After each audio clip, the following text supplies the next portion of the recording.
ગુજરાતમાં સ્થાનિક સ્વરાજ્યની ચૂંટણી પૂર્ણ થઈ ગઈ છે ત્યારે ખાસ કરીને મહત્વપૂર્ણ કામ હવે આવશે ભાજપ માટે, કારણ કે હવે હોદ્દાઓની નિમણૂક કરવાનો વારો આવ્યો છે।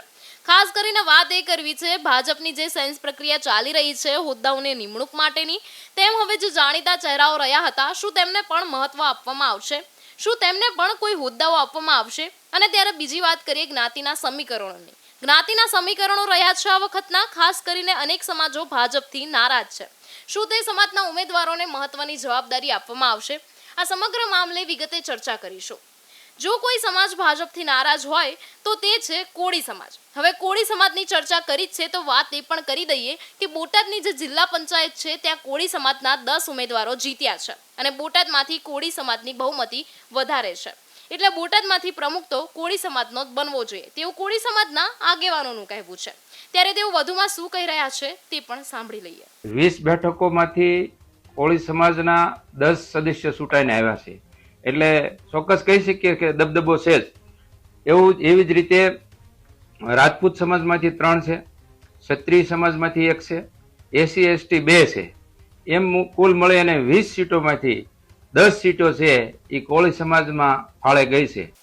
હવે તેની સામે ભાજપના મહામંત્રીએ પણ જવાબ આપી દીધો છે। જવાબ આપતા કહ્યું છે કે જે શીર્ષ નેતૃત્વ નક્કી કરશે તેને જ હોદ્દો મળશે। હવે જે ભાજપના મહામંત્રીએ કહ્યું તેમને પણ સાંભળી લઈએ। આપણે તમામ સમાજને હંમેશા ભારતીય જનતા પાર્ટીએ સાથે રાખી અને ચાલવાનો હંમેશા પ્રયત્ન કરે છે અને દરેક સમાજને ટિકિટમાં પણ સારું એવું પ્રતિનિધિત્વ મળે વસ્તી પ્રમાણે એ માટેના હંમેશા પાર્ટી પ્રયત્ન કરતી હોય છે। આગામી દિવસોમાં અમારા નિરીક્ષકો આવે અને તેની સામે બધા જ પોતાના રજૂઆત કરવાનો તમામને અધિકાર છે, એ પ્રમાણે બધા જ રજૂઆત કરશે। એમાં પાર્ટીના શિસ્ત નેતૃત્વને યોગ્ય લાગે એ પ્રમાણે સૌને સાથે રાખી અને નિર્ણય આવતા દિવસોમાં કરવામાં આવશે।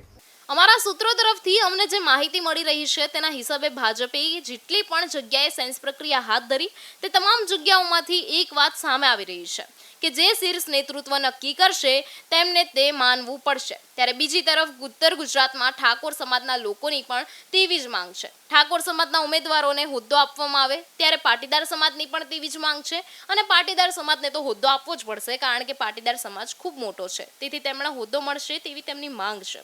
હવે વાત તે પણ કરવી છે કે ભાજપ સામે બીજો એ પડકાર છે કે જે ચર્ચિત ચહેરાઓ રહ્યા છે તે જીતી ગયા છે।